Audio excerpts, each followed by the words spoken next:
Right, good afternoon. We're back again. 20 Premier League defeats. Absolutely criminal. Aston Villa coming up, Brighton coming up, and we've also got a cup final coming up. We've got Johnny here. Sean will be joining shortly. What are your thoughts, mate? I mean, how are you, first of all? And then we'll get into your thoughts after that. Honestly, it was like, what am I still doing here?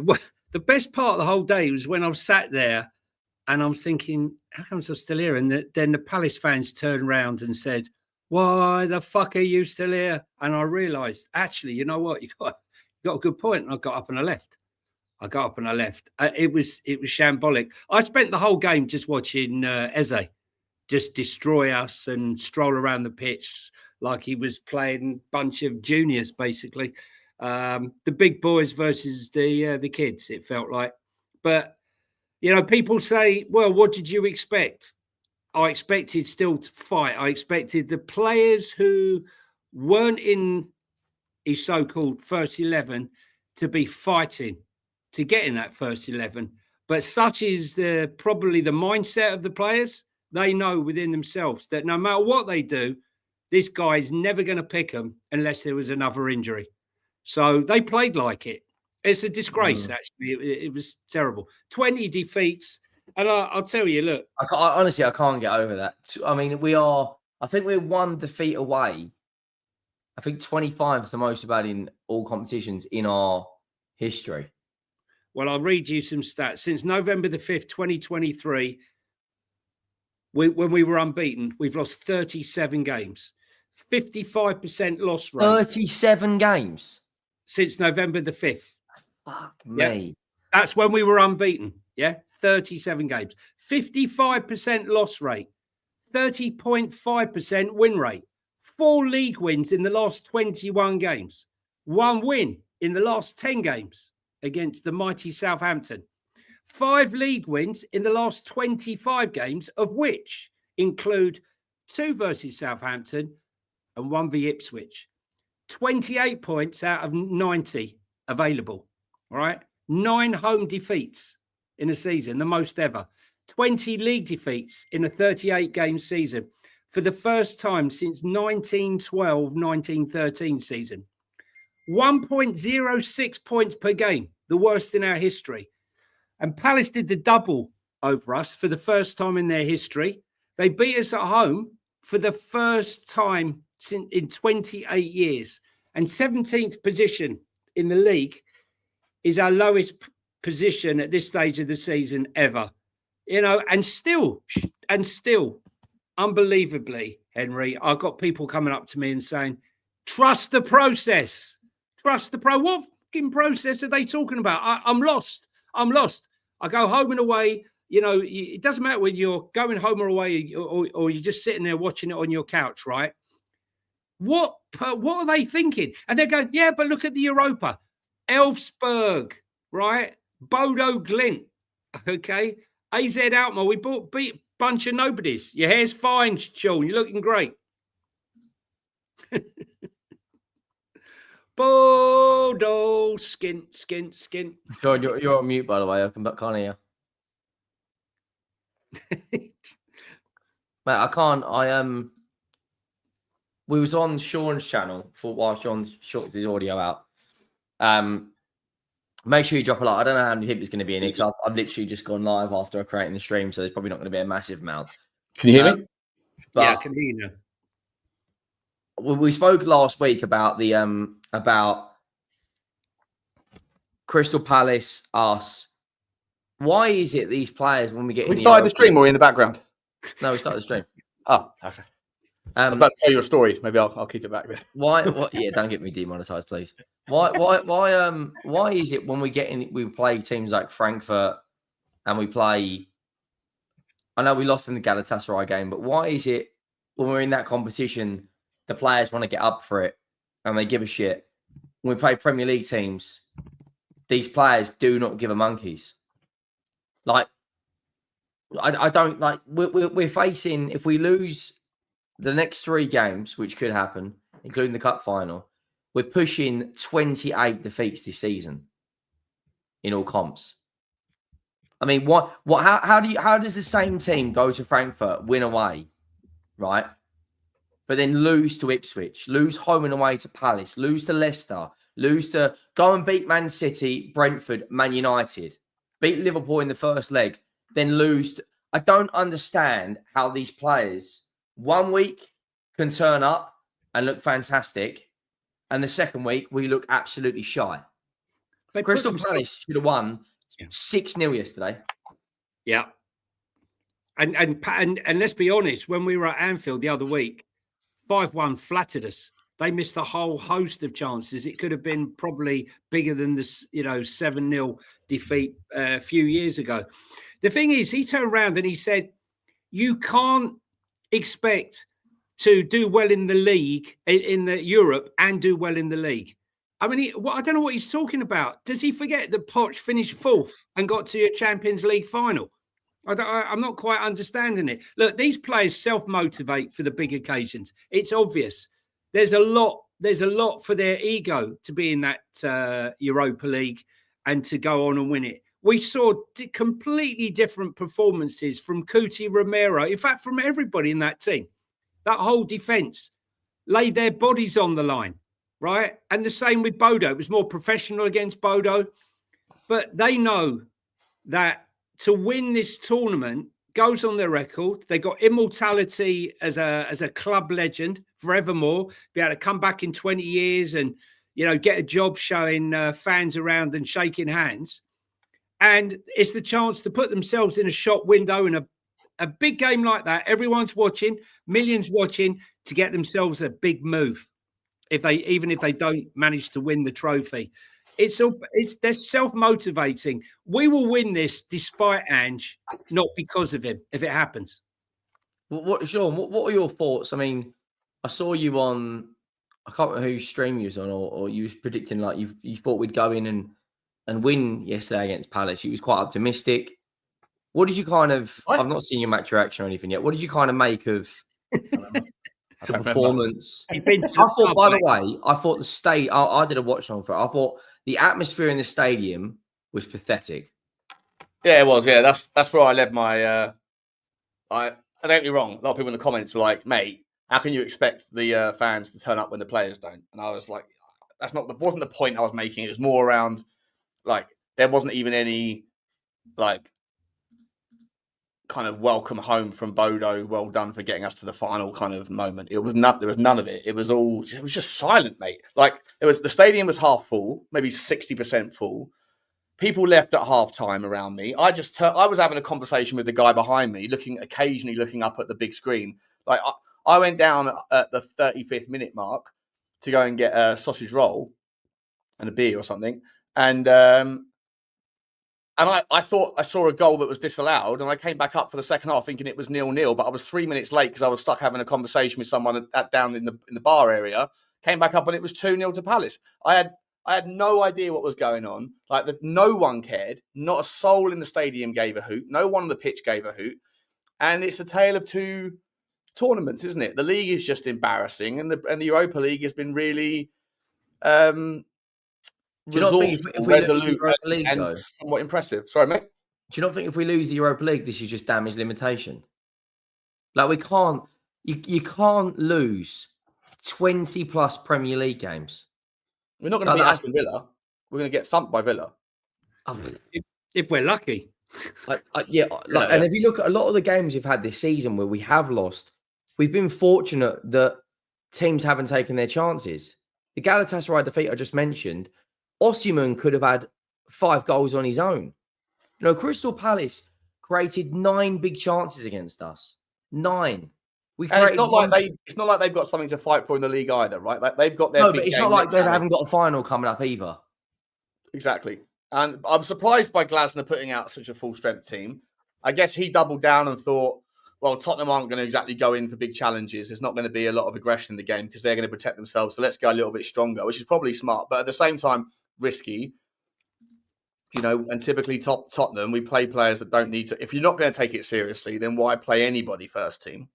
Like, I don't get it. Like, there was absolutely no level of seriousness in the approach to that game. And so if that's the case, then why play Decky when you haven't got another creative player after Maddison's injury? And he's now injured, probably not going to be fit. You know that's going to be the story, right? Or if he is, he's going to be half fit.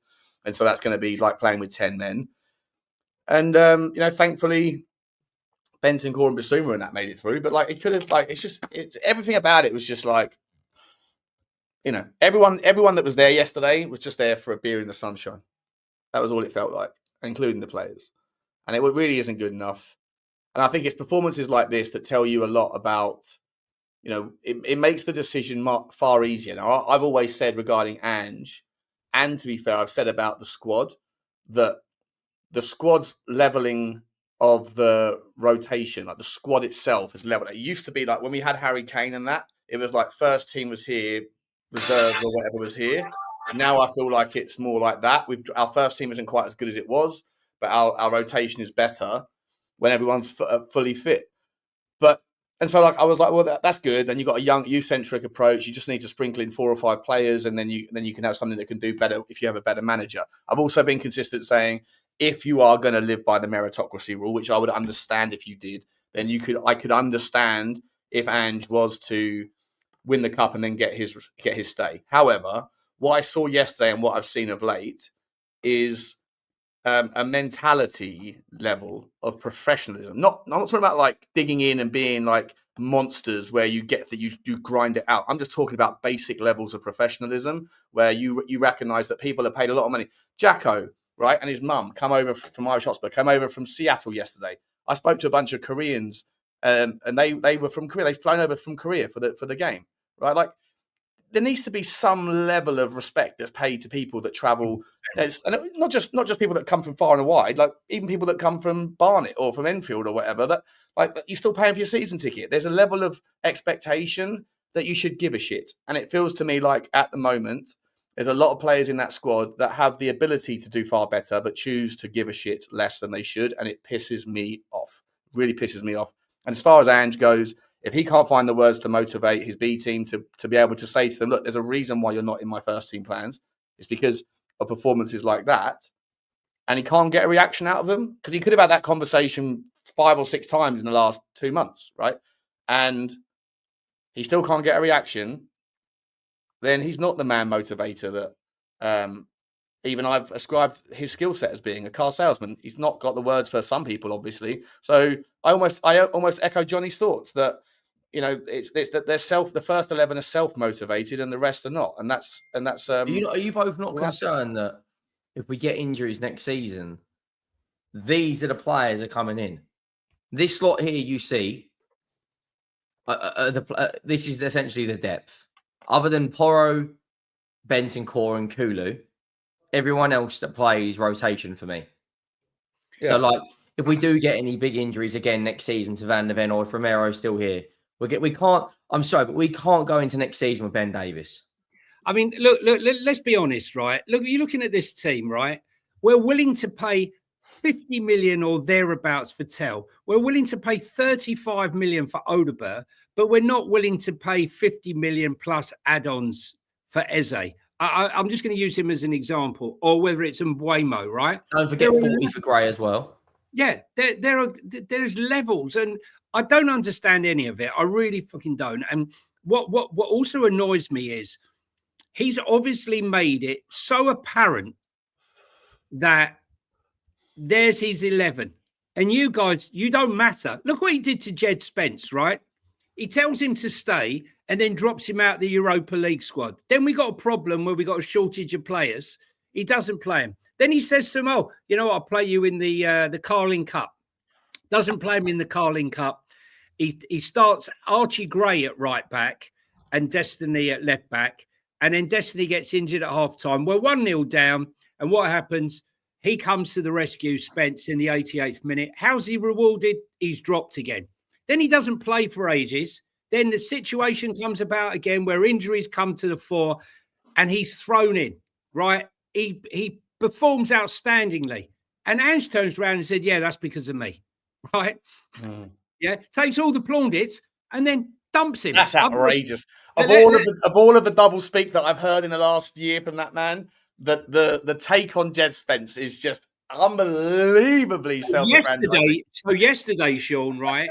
And listen, I'm not going to excuse this because he's professional, but Jed Spence's body language yesterday was absolutely atrocious, right? And I'm a big fan of his, right? It was atrocious. It was saying, I can't be off because I ain't going to be playing. Don't matter what I do for this boss. I was standing. I could go there. I could do whatever I want. He ain't going to give me nothing, right? And it seemed like the whole squad was like that. Everyone. The only player that looked like he had something to prove in any way was Kinski, who didn't do too bad. He actually kept us in the game. Yeah. He made a fantastic save from Nketiah's one-on-one. Yeah. But yeah, and that one, the point blank one where he's come across the goal in the first half on the right. I think the only thing I saw from him, because I say most of the time I was watching having a chat, but he did make that spill where he almost bounced out of his hand and gave a sitter. I was like, oh no, Tony, what are you doing? Yeah, do you know what? I was sitting watching that game, and I know Sean's going to strongly disagree with what I'm about to say. Surely not. I watched Palace play yesterday, right? Before you tell me this, are you deliberately trying to invoke some sort of quote unquote heated debate? As I've seen the title. No, I thought it would get heated. The title of the stream is heated debate. We haven't even had the debate yet, and you've already called it heated debate. You're trying to invoke I've changed it to disgrace because of that former shameless Henry titles. I looked at that Palace team yesterday. Let me just bring up the where have I put the bloody line up? 1 second. I looked at that Palace team yesterday in our defeat, right? I'm not exaggerating here. Half of their team getting out. Here we go.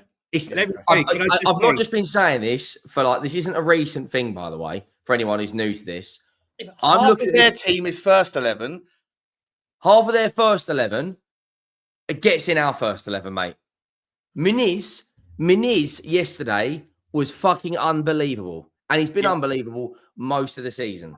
Gahey, I'm taking over both our centre-backs. Eze, fucking hell. We know how good Eze is. Jean-Philippe Danso got bounced off that geezer about 6 times, right? And he should have had, if it wasn't for an unbelievable save from Kinski from about 2 yards out, he would have scored. Lacroix, whatever he's called. Lacroix. Mate, right? Henry, it's La Croix, okay? It's not that hard, mate. It's 2 syllables, bro. It's 2 syllables. Croissant. Right, Lacroix, whatever the fuck he called, was fantastic. And I'm also taking Sarr. Sarr was good yesterday. And then you look at our like if we had a back line of say Gahey, Muniz, Udogie, and Van der Ven, if we had Sarr in our front three, Eze in our midfield, I reckon we'd be fucking up here. Can I just say, Henry, if you'd have gone back just over a year ago, right, when John he would have was said I'm fucking crazy. No, if you went back a year ago, right, you would have probably only Eze and probably Adam Walton and maybe Gahey. Didn't even have him yesterday either. Yeah, but those maybe would have been the only 3. The difference here is they have a coach that has coached, is on that ground coaching these players. And look at the difference. Mateta couldn't hit a barn door over a year ago before Glasner arrived. Okay.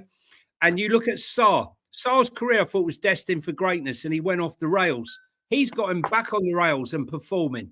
Eze, he's even changed his positioning in the game. That's why he's scoring more goals and getting more involved.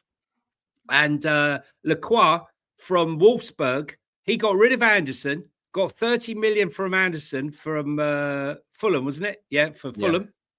Yeah. And he bought in Lacroix for 18 million from Wolfsburg. And he's turned him into a baller. And, Muniz, fantastic. And even Will they signed Muniz for? I can't even remember now, actually. 10 million, wasn't it? Yeah. 10 million euros. So this is where I disagree with you guys, right? If we sign him, it'd be there's a lack of ambition, Levy out. This is the thing. This is it. This is the thing, right? Where people twist that reality around how good Palace are and how cheap that squad's been put together and all that stuff. Well, I don't disagree that they've managed better, but there's a lot of short-term recency bias going on with Mateta, right? He wasn't that good. As Johnny said, he wasn't that great. He's had a wonderful season, but you can make the same argument about like Dom Solanke last season, for example, right? So if we're just taking short snapshots in time. What about the coach, Sean? Just throw in the coach angle here. That's all I agree with you about the coach thing. But here's where I would disagree with some. I'm not sure if you guys are making this argument. I think Henry has done in the past. I'm not sure if you probably would agree with Henry, Johnny, that this all stems from the top, right? That this is the culture of the football club that Daniel Levy's created. And I sit there and say, I disagree. Where I think Daniel Levy is responsible is that he has burnt so many bridges in his negotiation style with his zero-sum approach to transfers, which is fine if you're a car salesman and you do one transfer and one trade per customer in your life. But if you only have a relatively few amount of tables to sit at and talk about business and you burn them, then you're going to make it very difficult to go and find value and go and get those transfers done, like an Anderson, like a Muniz, whatever, right? You're not going to get that opportunity. And that's not just at Palace. You can make the argument about Manchester City. We burnt the bridge there. There's loads of different examples of it. But so I agree with you on the fact that Daniel Levy is responsible for cultivating an environment in which it's difficult to find value because of his approach to business. But what I don't agree is that I don't think that the Crystal Palace owners are responsible for cultivating the environment at Palace right now, because they haven't been anywhere for the last however many years, right? But what they have got is a manager who is responsible. And that's where I think that the accountability lays, right? Look at the guy whose job it is to do the thing that they do. And don't blame the people at the top, because it's a lazy argument to say the buck stops at the top and everything starts from there. Just get some accountability in the delineated kind of like the line items of what people are directly responsible for. Ange Postecoglou is responsible for cultivating a narrative of giving a shit. The players are directly responsible for their professionalism. That stuff isn't on Levy. That's Levy's responsible for burning bridges and for all the other things. That's a very fair point, and I don't think a lot of people can argue with that. What doesn't help is when you've got the fans forums and Daniel Levy's, they ask him what your top 4 most successful things is being a chairman. He doesn't ever mention the trophy we've won. If he turned around in that fans forum and said, I want to bring the Premier League to Tottenham Hotspur Stadium. I'm going to do everything in my power to bring the Premier League trophy. I'm going to do everything in the power for us to win the Champions League, whatever bollocks it may be. Bring 10 FA Cups. I think a lot of people would get behind it, but because he doesn't really direct, in my opinion, he doesn't really direct his main attention to bringing major honours. It's more about the brand. And look, no one could say anything about what he's done to his football club since he's taken over. To buy an asset for 25 million quid and turn it into a multi-billion pound fucking corporation, brand, global institution, no one can say anything bad. We've got one of the best training facilities in the world. We've got some of the best stadiums out there. But it's like having an £8 million house, right? But your staircase is falling apart. Your fucking kitchen's got no taps. Is the staircase? Is our squad not more than capable? No, the 11's good. Far more, mate. I think what we have is a lovely house with a maybe not quite up to standard to what you'd expect, like bunch of furniture, but the furniture isn't horrendous. The furniture is very, very capable and potential. What we just have is a bloody awful house manager and a bloody awful cleaner. I think we just the house looks worse than it is because it's not maintained properly by the people that are employed to get the best out of it. Do you you're think, on mute, Johnny? You're on mute, mate. Sorry, ask Crystal Palace what their house looked like last year, right? Before Glasner turned up. It was a mess. He's even got Will Hughes bossing it in the middle of the park there, right? I mean, he's lifted players. It's what you say. He's getting on that pitch, coaching, hand-on coach. Ange doesn't coach players. He gets other people to do it. He brought in Montgomery, who he's never worked with before, to coach while he sits in a corner. For me, that's not management. Management. So are you both? If I was to say a percentage of what percentage is on the players compared to the coach, would you be in favour of majority of this is on Ange? I'd say 70. I'd say 65-35, because what I would say is, when I see whatever player comes to play a certain position, they also look exposed. You know, there was something Højbjerg said to Rodri, I was told, last season. He said, even you would struggle. Or Rodri said, I can't remember which way around, whether it was Rodri or Højbjerg said to each other, even you would struggle to play this system. It exposes everyone, Henry, this system. And I just, look, there's no coincidence that he's gone in there with more or less the same players and improved them. Gahey's looking better. Tarek Mitchell's looking better. Everyone in that team is, Lacroix looks like he's been there forever. Munoz looks like he's been there forever. They have belief. Look how they push that ball around. And it's not just against us. If you watched that game against Manchester City the other week, they should have been 3-0 up. Unfortunately, it was just ruled out. And that was the game changer. When that was disallowed, they came back at them and they lost their composure. But I hope they win that cup on the weekend. But what I see is the effects that a manager can have on a squad. I look at what the effect Pochettino had on that Southampton squad, where he took a bunch of kids and he took a lot of them into the England squad. And then he came to Spurs and did exactly the same thing. Top managers can influence players, can inspire. Of course they can, but a lot of these players, I think, are very overhyped by us as a fan base. Well, we've been slagging them off so hardly. No, maybe us three. Who's overhyped?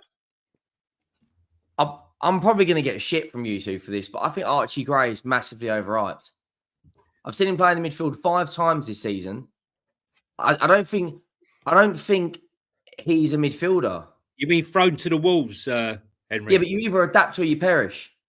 He was thrown to the wolves in Liverpool, but he wasn't thrown to the wolves yesterday or in other games. I'll give you an example, right? He was thrown to the wolves, in a centre-back position and coped. Without Romero or Van der Ven, he coped next to Ben fucking Davis. He's gone into the midfield. He couldn't trap a ball yesterday. He kicked the ball out of play 5 times. He looks like he has no confidence. Yeah, his confidence is shit. So I'll be honest. To a manager to put his arm around him and say, look, we've paid the money for you. Look at his brother. His brother's about to sign for fucking what is this? What are their names? Germany? No, he's just his brother's just been called up for the under-18s tournament, whatever it is. He's been flying at Leeds, and now he's got teams out in. It might even be Leipzig or some other, or Hoffenheim or something like that. Spurs have been after him. Look, the fact of the matter is, Spurs have been after him. They tried to sign him the same time they signed Gray, but because of the way Gray has been treated, and I don't believe the family are overly happy. Overplaying him, then dumping him, then bringing him back, then throwing him under the bus. If I was Gray's family, I would say, you know what? Nah.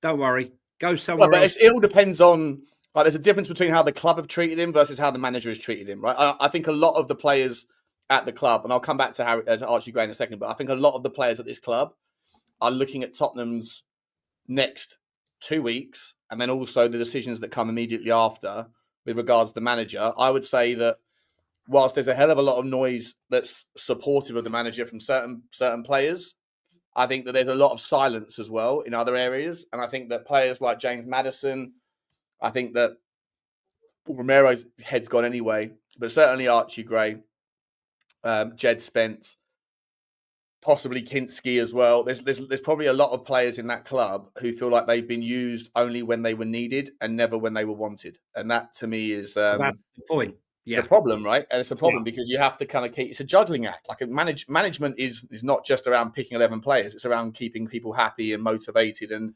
inspired and feeling valued and all those things. And not that I'm, or any of us, I guess, I mean, Johnny might be closer to certain things than I am, certainly, but we don't know what goes on in the corridors of the club. But I would imagine that there is a lot of people that really like Ange and a lot of people that really don't.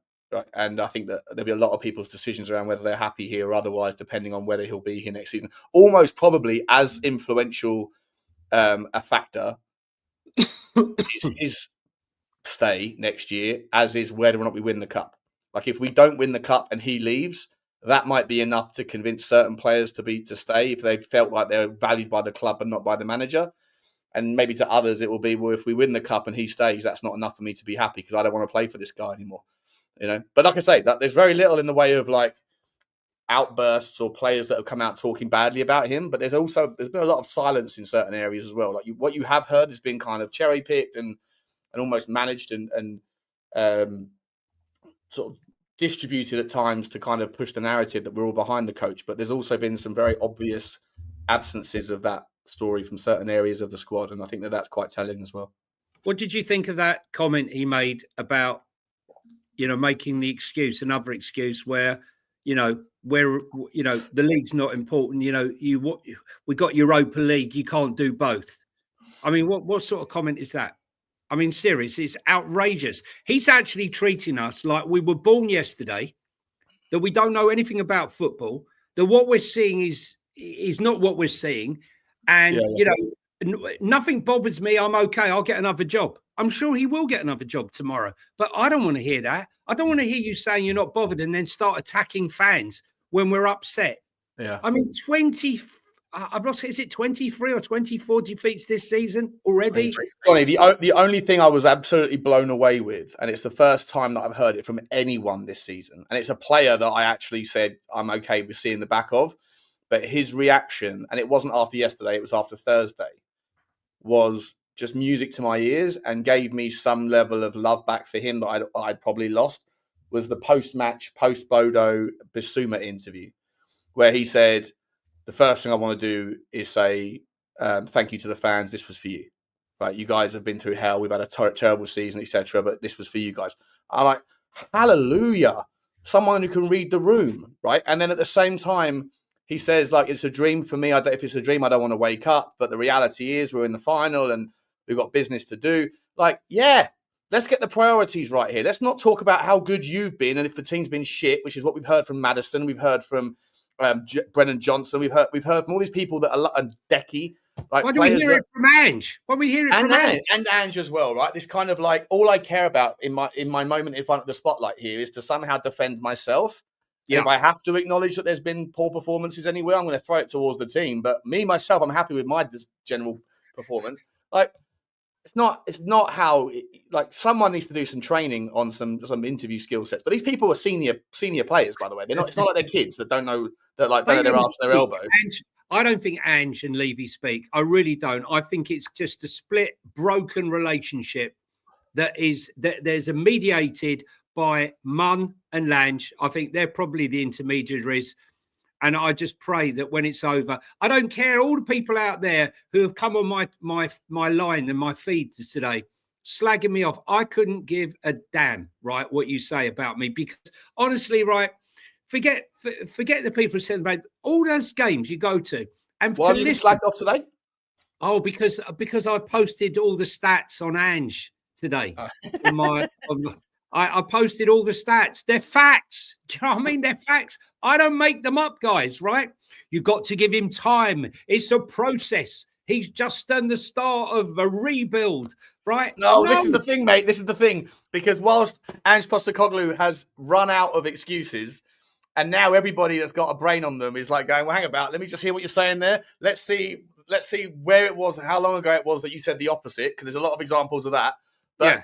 The one thing that he has figured out is that stonecutter analogy gives him an impermanent, indefinite stay of execution, right? Because he can always say, no matter how far down the line he is, he could be here for 10 years and we haven't won anything. And he'll say, yeah, we're just not at the 101st blow yet, mate. And then when you sack him, you go, the 101st blow was round the corner. You sacked me too soon. Just there, you took it away. Never-ending amount of patience that he has bought himself with a very clever stonecutter analogy. You took it away from me, mate, just as I was about to strike goal, right?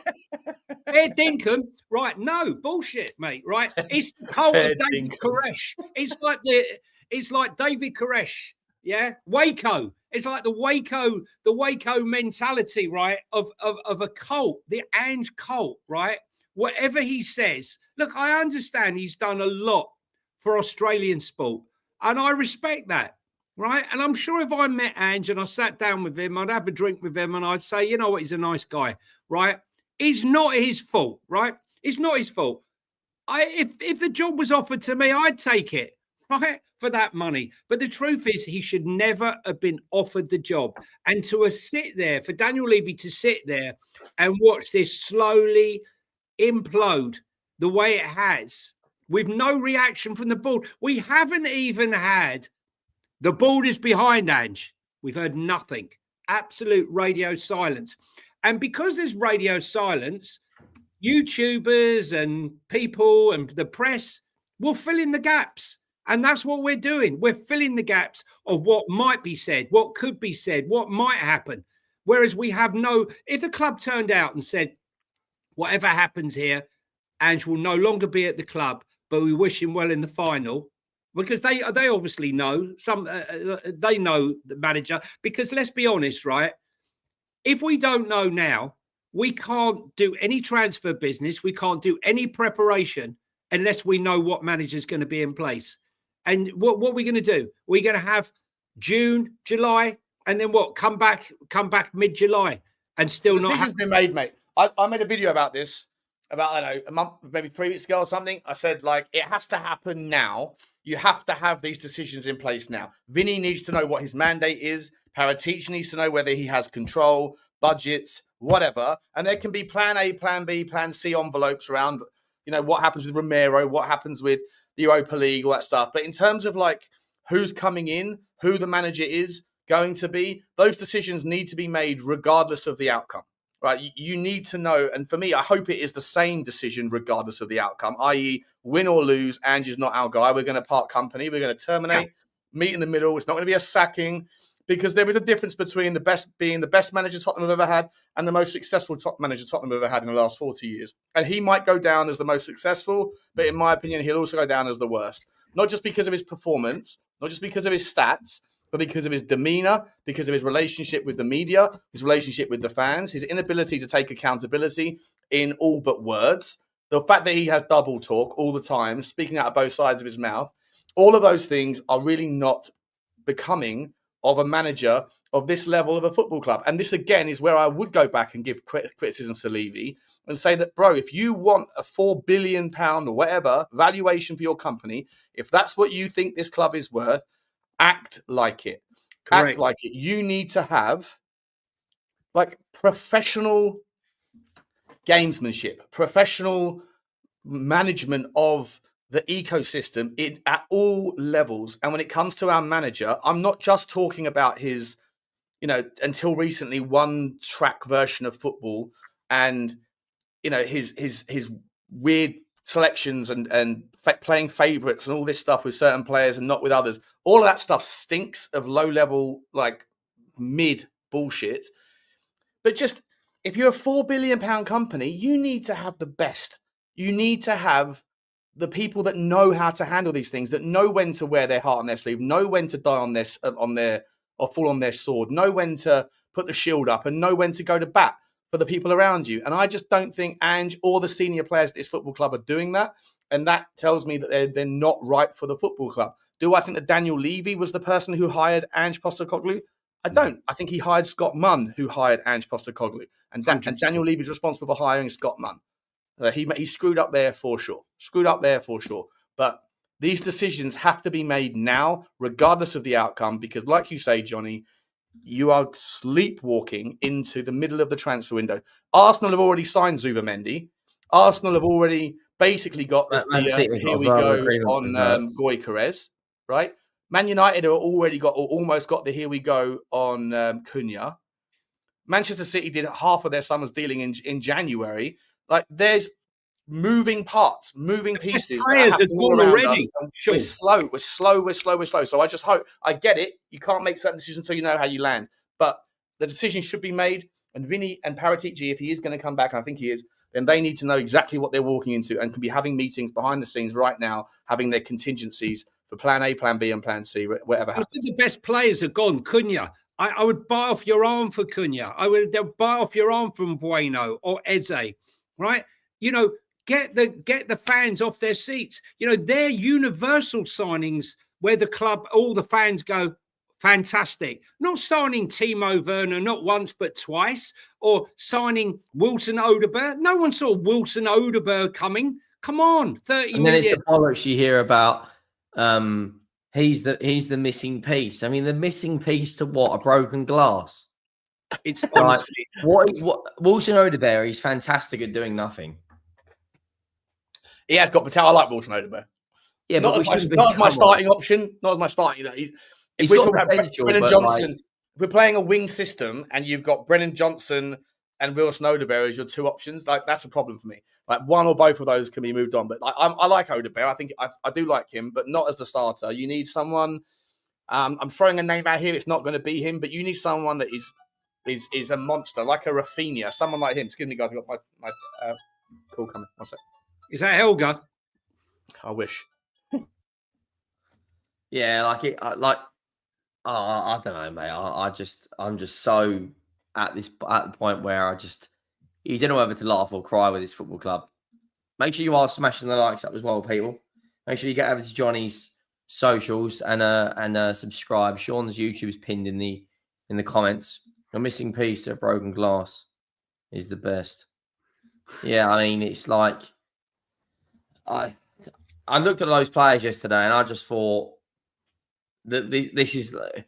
I gave someone an example the other day on the football terrace. The day we was in the Champions League final is the day that Aston Villa got promoted, and the following day, the year after 2 years after we was in the cup final against Man City. Is that the day that Brighton got promoted?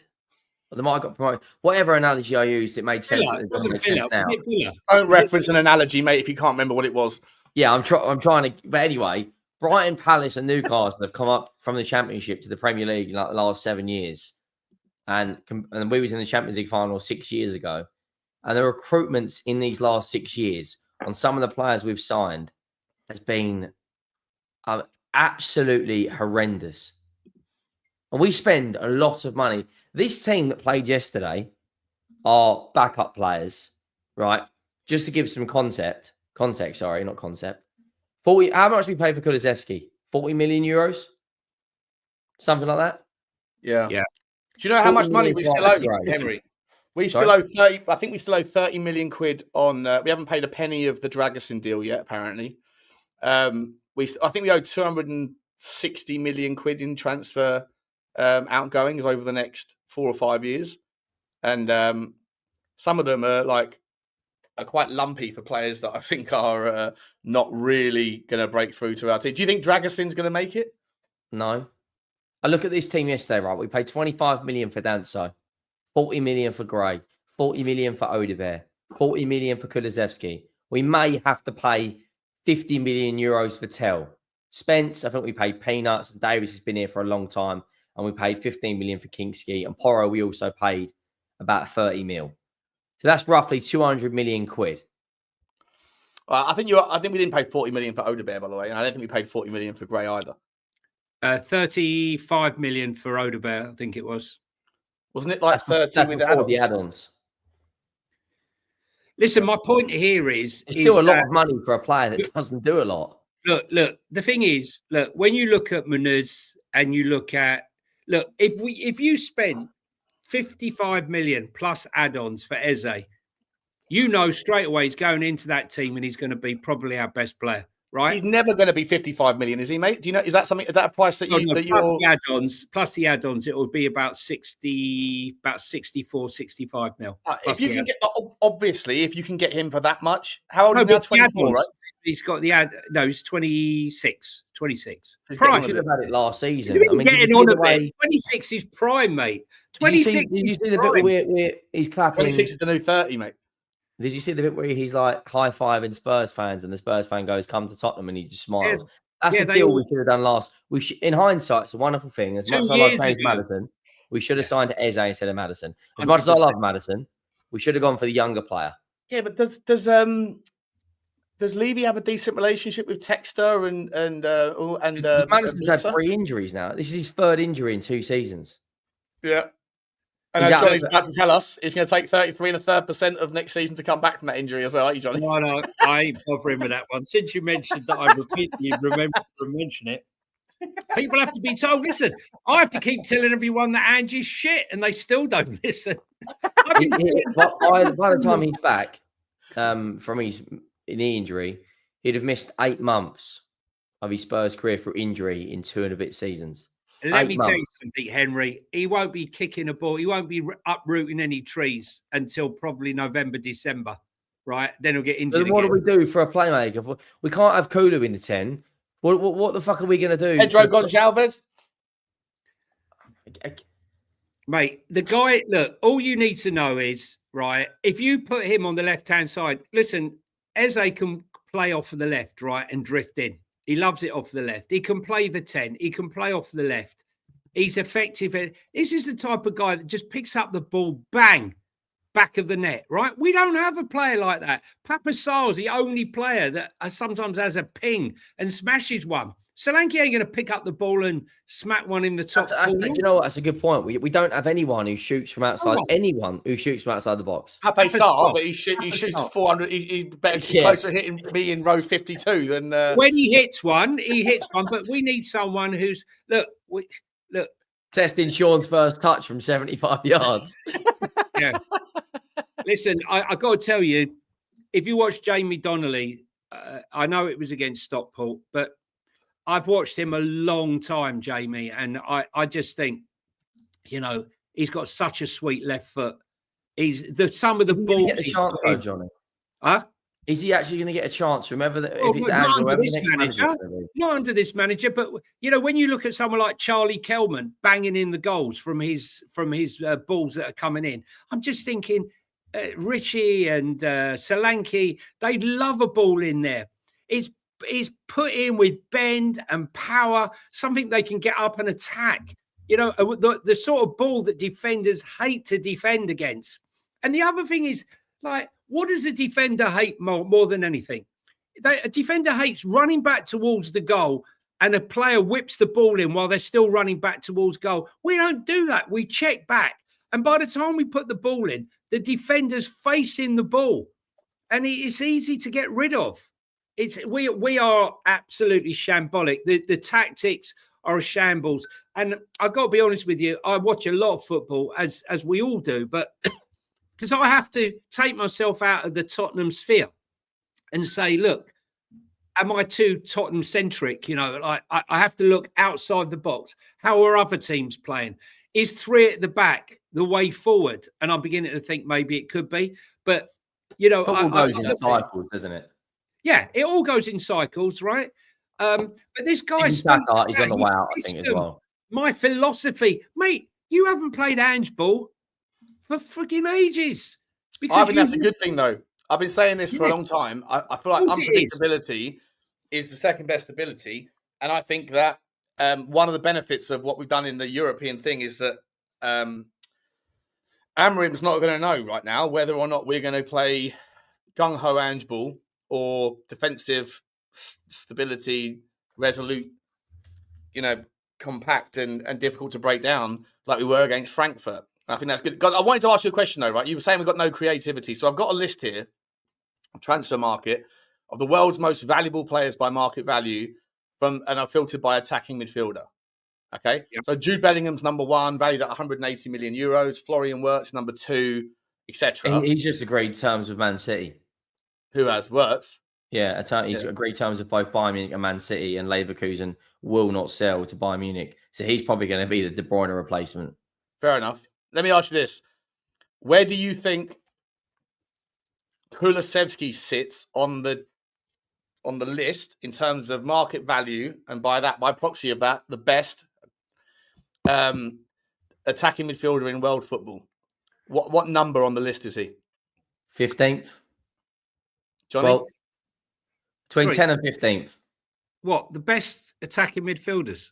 According to Transfer Market by market value, where do you think Dejan Kulusevski sits on the list? That's not necessarily based on ability. That's based on time on contract left. 25. Yeah. 25th. Kulusevski's 9th. Yeah. Really? I wouldn't Wow. Head of Danny Olmo, who I would swap in a heartbeat. I'm Your boy shocked. Eze, where do you think Eze is? He's probably between 15th and 20th. Johnny? After the last one, are you talking about in the whole world? In the whole world of attacking midfielders. According to by market valuation. Okay. Oh, right. Okay. Right. Okay. Market valuation rather than... He's got to be between 15th and 20th. He could be between 15 and 10 because he's worth about 65 mil. Yeah, Eze's 11th. Yeah. James Maddison is 16th. So we have two of the. We say we have no creative midfielders, but we technically have two in the top 16 or whatever. Let me show you this. Who is in the top 10? Yeah, I'll bring it up now. Pause. You've got to have players like. Hang on, I'll bring it up down. So you've got. See, Morgan Gibbs-White and Rodgers are below Kulusevski, and I think Rodgers is so far superior of Kulusevski. This geezer, I don't know if you can see my mouse. This geezer, Martin Odegaard. He shouldn't be in the top 10 either. He shouldn't be there. He's bang up there. Musiala's amazing. Wirtz and Bellingham, obviously. Szoboszlai's quality. Xavi Simons, we could have had him. Remember, we could have had him when he was at PSV. Sunset or Sayat. Sunset, yeah, Sunset's quality. He plays at Como, doesn't he? Sunset, is that right? No, Bilbao. Oh, Bilbao, sorry, yeah. He was out for the Man United game. I mean, Xavi Simons, I mean, you know. How is Kulusevski valued higher than Fermin Lopez? I mean, what are we doing here? I don't understand that. I don't understand that. Nico Paz is at Como. That's the guy I was thinking of. Nico Paz is quality. He's a quality player. Keep in mind, as at Juve, he's been like he was unbelievable before. He was brilliant. He was at Atalanta, wasn't he, the year before? Yeah. In the Europa League win. So, like, would you take Lucas Paquetá? No. Just sold my car for Lucas Paquetá. I would take Justin Kluivert, though. Well, listen. There's the man himself. Hang on. We were linked with this geezer as well, weren't we? Sudakov. Kulusevski. What a play. Kulusevski. But a manager like Guardiola would put his arm around Kulusevski when he's going through the bad times and coach him out of it. Exactly. Angel Gomez, he's going to be a top. Whereas Ange would say, "You're fucking shite, mate." Whereas Angel Gomez is not. Angel Gomez isn't an attacking midfielder. He's not an attacking midfielder. He is. No, he's an 8. He can play 8. That's why he's in there. Angel Gomez is a free transfer. Angel Gomez is a 6 on a free. Well, he's an 8. He's an 8 that I think he's played more as a 6 in France, to be honest. Yeah, he's a 6. Listen, I take Jonathan David play on his own though. Just sign us Jonathan David on a free and Eze, right? And straight away we're a better team. Attacking midfielder more than I've been banging the drum about Jonathan. Me and Sean have had words on words. I've had the same words with Sean for over a year now. What words we had, people? Jonathan David. You're converted now. He's converted now. You used to dislike him too, Johnny, for the same reason. I didn't. No, I was like Aragon up against 700 Uruguay, battling people down a hill. No, mate. Sorry. Listen, he wasn't good enough 18 months ago. Now he's upped his game. He's upped his game. Sean, okay, let me just. When you say 18 months ago, I know his numbers have always been good, but his game was clumsy. Although, to be honest, when I say clumsy, I also said the same thing about El Yawahi, and I also said the same thing about the geezer who was at Stuttgart and then went to Leipzig. What's his name? Or Dortmund, rather. Huh? You think of Garassi? Garassi, yeah, Garassi. I said I was like, no, this guy scored 22 goals. He's 27 years old. Go on the Y Scout. Just watch him. He just stumbles his way, bumbles his way the ball across the line. This year, he's got like 12 goals in the Champions League. David doesn't start over Solanke. I mean, what are we doing here, Ben? Have you actually seen David play? He's got left foot, right foot, mate. As far as technical ability, mate, he's on another level. Second of all, he's lightning quick. He's lightning quick. Look at his stats. Look at his numbers this season. In every season. GA in 48 games, 9 GA in 10 in the Champions League, and he scored the winner in a game when they beat Real Madrid. Okay, so there's evidence there to say he's not just good in a Farmers League, that he actually won with fucking Lille. Lille won the French league, and then he scores 7 with 2 assists in 10 in the Champions League with 4 GA and 4 in the Champions League qualification. I'm taking him twice on a Sunday over Richarlison Solanke. Sell Richarlison Solanke. Look at this. Bring up this page. So yeah, he bangs in the goals, right? He's also green bars of recovery in the passing stats. He's got more green bars there than a bloody hospital. Look at it. It's just ridiculous. Possession, touches. He's a playmaker. He's the main man.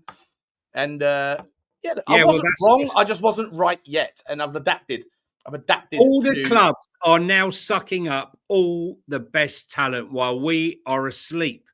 We are sleepwalking into buying some other known Carlos Kickable that we've never heard of, right, for 30 or 40 million. Carlos. He's a good player. Look at that. Just go back to that list quickly. Just go back to that list on the top right, who players he was compared to. Scroll up to the top where you were, Sean. Lucas Assassin. Kane, Marcus Thuram, who's in a Champions League final. Julian Alvarez, who I would take over any player in our squad. Lautaro Martinez, who's also in a Champions League final. This guy's a good player. Have a look at him. Mate, he's only on €36,000 a week, that bloke. We could triple his wages, and I bet he's better than half the players we got. Jonathan Burkhart. Jonathan Burkhart's an awesome player. Very classy. That's a Classy player we should have centre. gone for. Matteo Retegui from Atalanta. Can you check to see whether Rooney Badaj is back playing again, because he's come back from a very bad cruciate The injury. winger? Yeah, from Copenhagen. He's Swedish, isn't he? Swedish. He's playing in Copenhagen. Yeah. That's another one we'll be all over because we got. He's a free transfer. Well, he's CAA as well. The free transfer, his season doesn't end until December. So I reckon Daniel Levy will put in a cheeky £3 million bid, you know. We play this smart. We go and get free transfers in Gomez, Rooney, and David. I mean, don't get me wrong, there's no such thing as a free transfer because the signing on bonus is going to be extortionate. But you play your cards right, you get 3 decent players there, and you've not really gone and spent hundreds of millions. Those three, you sell Richarlison to Saudi for 30, 40 mil because he will fuck off. All this bollocks about he's fully. There's other free transfers as well, mate. Kenny Tete is another one that you could get. He's fully coys, mate. He's fully shit. Let's just call it as it is. Kenny Tete? No, Richarlison. Oh, Richarlison, yeah. Boniface. Boniface is another one. Don't say that around. Look, Johnny, Henry, you're just getting to know Johnny. If you say that Richarlison is terrible, Johnny will come around your house and put your Jacobs in trouble. I'm not going to sit here and defend the indefensible. He tried hard. Okay. I'm not going to, I said to my mate that he looked like a kid that was desperate to prove himself against Bodo, like chasing every ball, got to be composed, be more composed. He's not match fit. You can see it, isn't you can see. He had the touch of a rapist on the weekend. Oh, there goes the monetization. Sorry. Someone sending a super chat just to cover that, please. Go on. Anyone wants to chuck 30 or 40 quid in, be my guest. But yeah, I'm looking at the free agents at the moment for this. I didn't know you could do this on Yeah, Henry, can I just say to you, what's worrying me is, look, everyone is already moving. Okay, we got Johan Lang, who moves like a sloth. Okay, in the transfer market, we don't know who our manager is going to be. We don't know if Fabio's coming back, and how can we plan? How can we plan for anything? How can we go in and make a statement signing? We can't. Can we bring this up? Bring this page up? Right, so we know Trent's off, right? He's available. Jonathan David's available. He's going to Chelsea, apparently, isn't he, Sane? No, he's signing another contract to Bayern Munich for 330 grand a week. Jonathan Tyler's going to go Madrid with Alonso. Kevin De Bruyne? No chance. But you take him. He wants about 8 million signing on fee and about 300 grand a week. But you take him, right? I'd take Mitchell though in a heartbeat. He's not actually on a. That's a lie. His contract goes until 2027. It just hasn't been formally announced, but he's not actually on a free.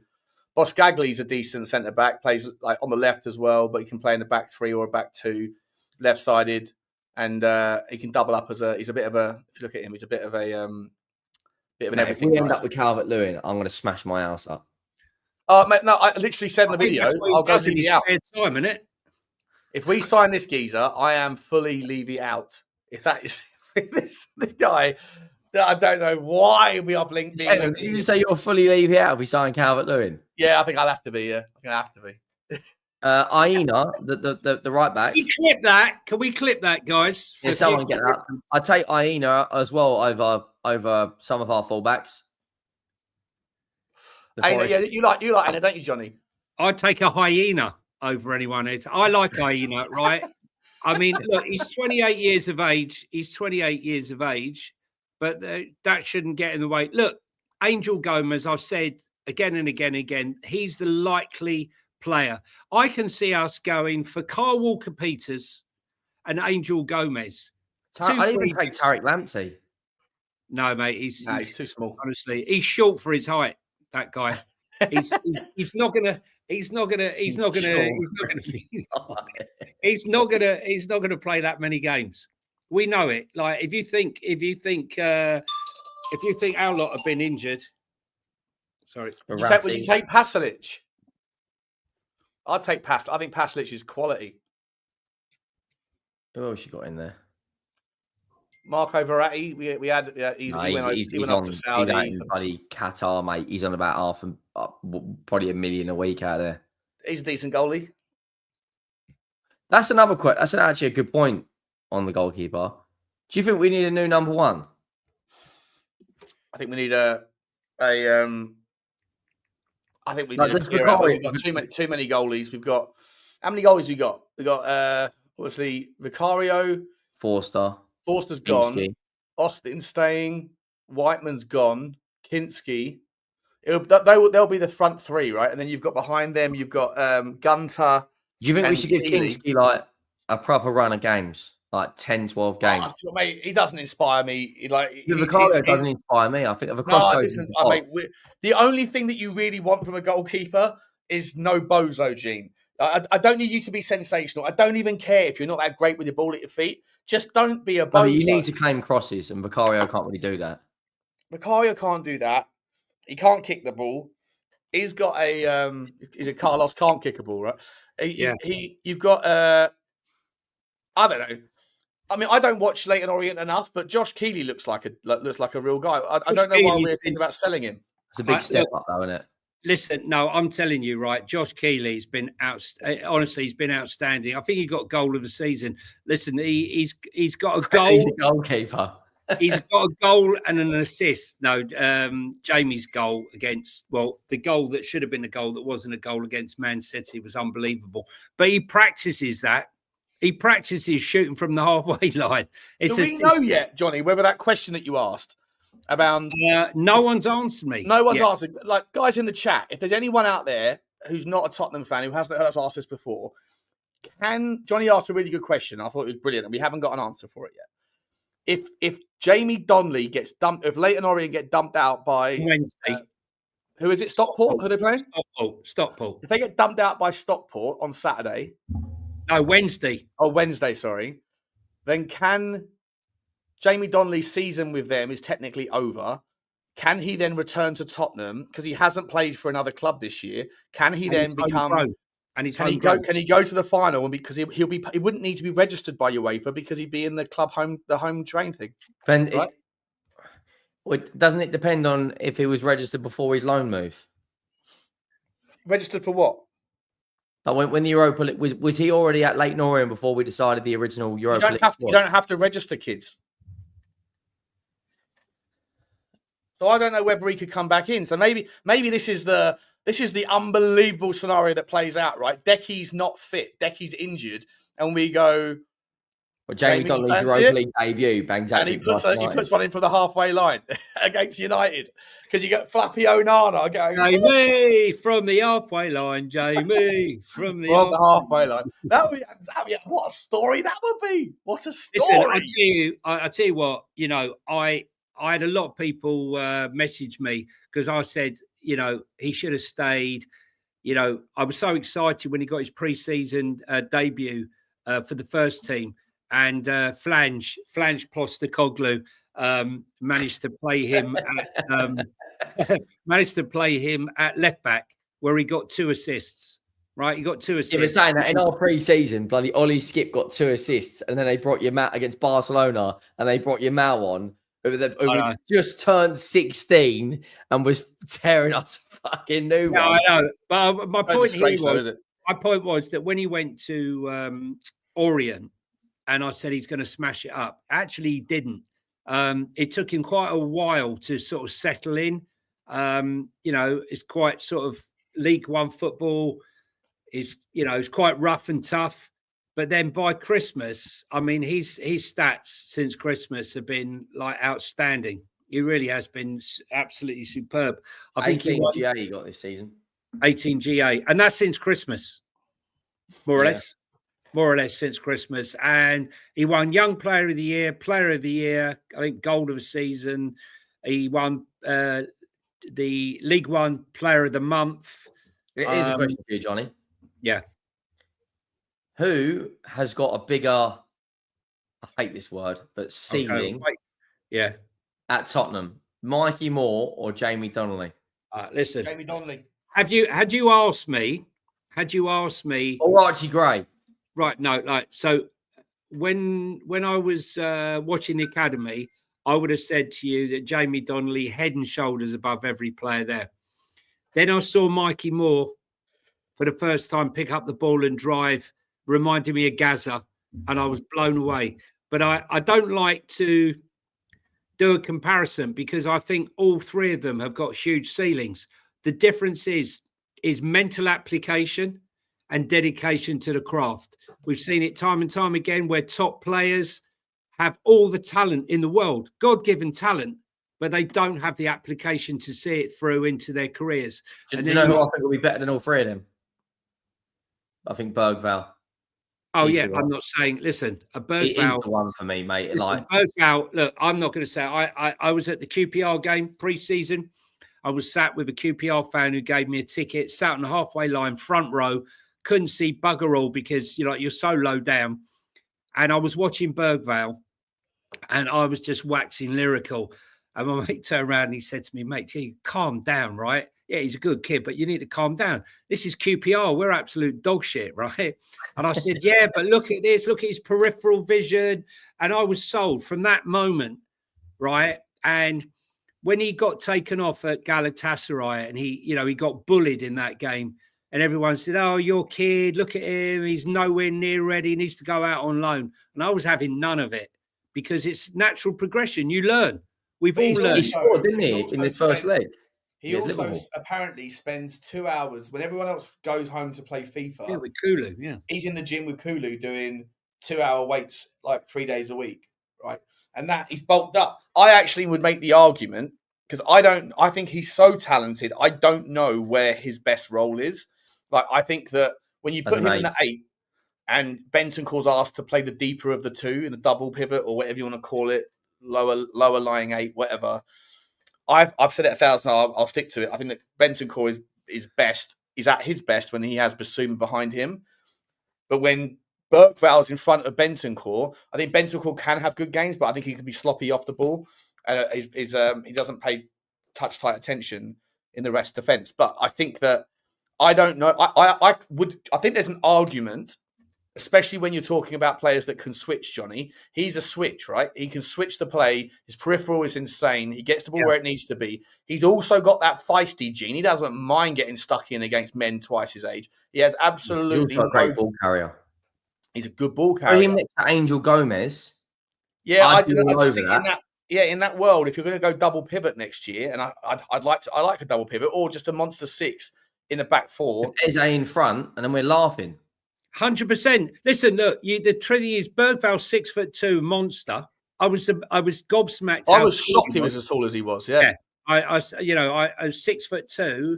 I was going, bloody hell, I didn't realise he was 6'2". But Angel Gomez is what, about 5'7"? What is he? Imagine them two is a fucking little and large. All over again. Crouchy and do you remember that? Do you remember the Warwick Davis? Oh yeah, when he goes. Yeah, I do. They play Rooney and Crouch. That's so funny, that, isn't it? Oh, dude. Yeah. Yeah, I don't mind Angel Gomez, but he's uninspiring to me. Like, he's a good player, but like it's typically Tottenham free transfer. But look, if you don't win, he's homegrown as well. He's homegrown. I think it looks like we're competing with Manchester United for a lot of players. What's your thoughts on Johnny Cardoso? Nah. Mate, every time I hear he's played a good game, I watch the next game and he's MIA. So See, I'm great. It's like when I first spoke about him, I was like, nah. I've done the Y Scout. The most of his highlights are him flicking the ball over, loose balls that he's flicking over the head of someone. Like, you're not going to get that time to do that in the Premier League. No chance. You need to. Not only that, if Betis win the Conference League, which I actually do think they are going to beat Chelsea, I do think they will, because they've got Anthony playing like prime R9 at the moment. You know why Anthony's playing like prime? Who was it? No pressure. No, it's not just that. It's because Johnny Cardoso switches the ball with such consummate ease into both channels. Like this, it's such a key thing that a 6 can do. If a 6 can look up and you have 2 wingers that just hug the touchline, and you can get it to there or to there 89 times out of 100, 90 times out of 100, then the defense don't know which way you're going to attack down, and then they have to make a decision of doubling up, especially if you've got Anthony, and I'm not sure who's on the other side, but they've got good wingers on both sides. They've got Isco and then as you put well. the ball out there. Class. Huh? They've also got Isco, who's just class. Right. And he's still playing. How old is he now? 32, 33. Yeah. But if you can get the ball out to the width at pace and accurately, and then you have a guy to take on specialist, then the defense don't know which way you're going to. Like, Tottenham are predictable. Always go down the left. If you go down the right, it's going to get to Johnson. It's going to come back, and then Porro's going to knock it in. That's the predictable side of Tottenham. Too slow. With take on specialists and a 6 that can switch. And I think that's why I was making the argument that if it's not Johnny Cardoso, I think he's underrated, by the way, but if it's not him, I think that Lucas Bergvall, if he continues to bulk up, could actually play better in that role than the more advanced role. I'm not taking anything away from his more advanced capabilities, but I do think he's got that ability with his peripheral vision to be able to put it into the channels. And if you have take on specialists, then you've got the defense that don't know how to set up. And if they do, if the ball gets out to Anthony or whoever we've got out there, then the defense has to make a decision. Can the fullback handle him by himself? If not, then the centre back's going to have to come out and double up. And if so, then the smart right winger would just lock it into the centre towards a Maddison or a Kulu or whoever, insert creative player there, who's got more space. Because unfortunately, like, one of Maddison's problems for lots of this season is he hasn't had the space when we're doing the shoehorn. And so he comes deep to get the ball, to be a creator. But that's not where you want your 10 to be. He's not a deep liar, is he? He's not a deep line playmaker, and he can't do it. Listen, Bergvall, I have no doubt, will be far greater player than James Maddison. Not even in question, in my opinion. We'll be lucky to hang on to him past the age of 21. I think. That's why we just pinned him down to a 6-year deal, weren't we? Yeah, because for me, he could easily be a box-to-box midfielder. Easily, right? You know, his game's going to develop. He's going to get stronger. His gameplay, it's so advanced already. It really is so advanced already. I just would have loved to have seen a Swedish treble of Gyökeres, Kulu, and Bergvall, and Rooney, whatever his name is as well. Yeah, but Gyökeres, people who say to me that Rooney, that Solanke, Victor Gyökeres. Yeah, Gyökeres. Yeah. Right, and people who say to me that Solanke is better than Gyökeres, I honestly, please have a word for yourselves, right? Really, honestly. Cue this summer, Henry's going to be talking about. He's going to park if Palace lose. About him today, mate. Let alone the summer. If Palace lose in the final, then the whole. If Mateta has a stink fest, he's going to park that whole 5 of Palace's team getting to Tottenham's, and he'll be saying 5 of Sweden's team getting to Tottenham's 11. Mate, if Palace lose, that's the best thing that we could hope for. Palace lose the FA Cup final, and a couple of those players want to move. Because if Palace win the FA Cup, they're in the Europa. Palace in the Europa League. Yeah. Listen, it's a hard one for them. They deserve it. Imagine we're out of fucking Europe and 17th, and Palace are in the Europa League. Listen, with potentially Bournemouth in the Conference League. Will it be an advantage if we're knocked out and we got a new coach in? Will it be an advantage to this new coach that all he has to worry about is the week-to-week Premier League fixtures? Yeah. You know, 100%.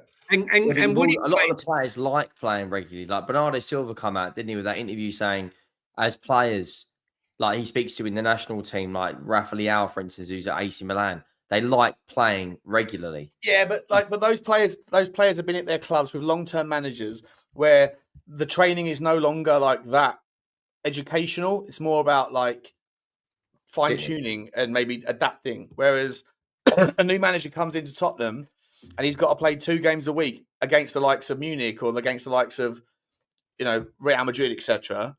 How much time is he really going to have on the training ground to be able to embed his message? Remember that Ange Postecoglou was still talking about the message is more important than the results in isolation 18 months into his tenure.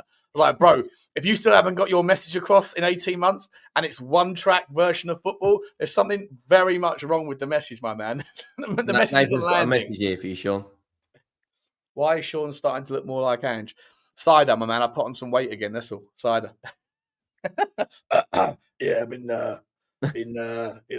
drinking a little bit too much, mate. That's who we are, man. Just a couple more questions before we wrap up. Villa on Friday night. Johnny, are you going? Question. No, I've decided that I just cannot put myself through it anymore. I just You're not laughing, didn't you? We'll beat Villa 3-0 now. No, listen, right.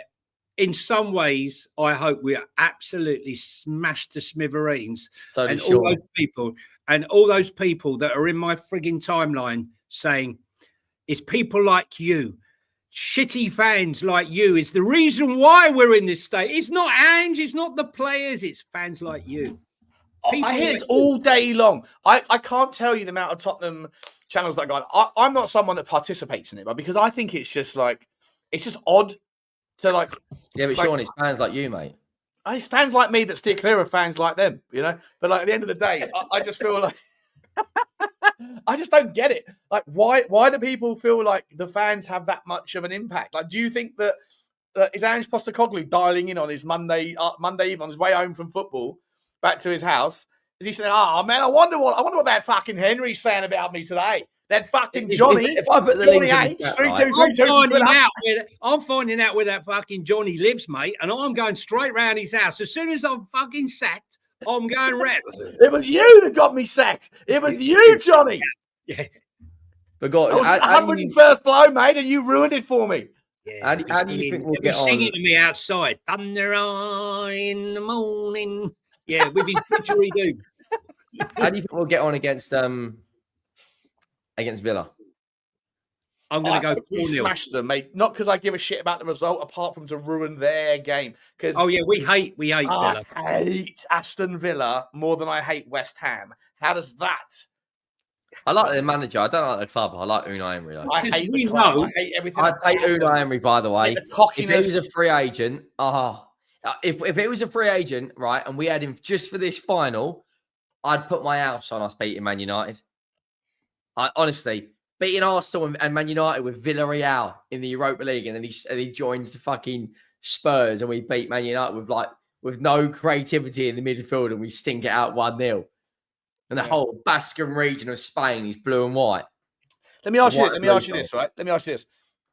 I don't remember specifically the nuances of what happened in the week leading up to the Tottenham City Carabao Cup final, right? Before out of the blue, Mourinho was sacked. But I can't remember if there was any noise, but I feel like it was just out of the blue. Like we woke up on the Tuesday. Yeah, it was. And it was Mourinho's left Tottenham. And everyone's like, what? Right? Is there any chance at all that we're going to wake up one day this week and find out that Ange Postecoglou's left Tottenham? No. I don't know. Here's another message. Here's a prime example. You're a prime example of a reactionary supporter. Take a bloody step back and look at what we're building. We're in the Europa League final. Just support the team. Back the manager. You're a miserable old... Yeah. That's just one. There's loads of them. Did you respond? Because I know you're all about engagement. Did you? Because you always say, "Sean, it's all about responding, mate. Engagement." Sometimes building, like people are just laughing. Building, yeah. I mean, like that's a pleasant one. I mean, that's one of the. We've got a voice to say what we want, because during the three of us between us did nearly $4,000 going to fucking Norway. Yeah, I think Villa. I'll be honest with you guys, and Sean's not going to like this. I think we will play a very weak team, and I think we will get battered. Yeah, so do I. Hopefully, I don't give a shit. I don't care how bad we lose to Villa, as long as we've got a fully fit team and the players we've got going into Bilbao on Wednesday. Okay, I'm going to ask you the question. What is Ange going to say in his presser before and okay, let's forget the before, right? What about he's bound to snap at some poor bird, right? Who asks him a normal question like, "How you feeling, Ange?" But what's he?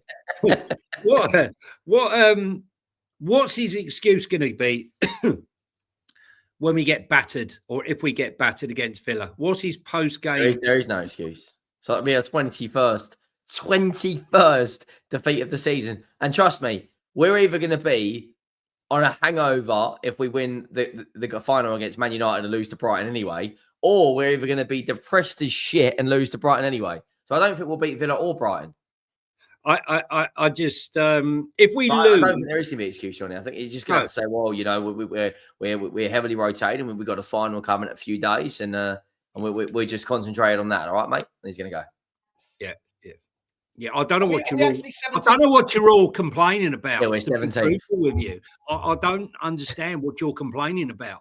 You know, it's only my 23rd defeat. Do you not understand what we're building here? I've got 101 defeats before I get fired. I'm in 101 blows. 101 blows. Sorry, defeats. I'm nearly there, guys. I'm nearly there.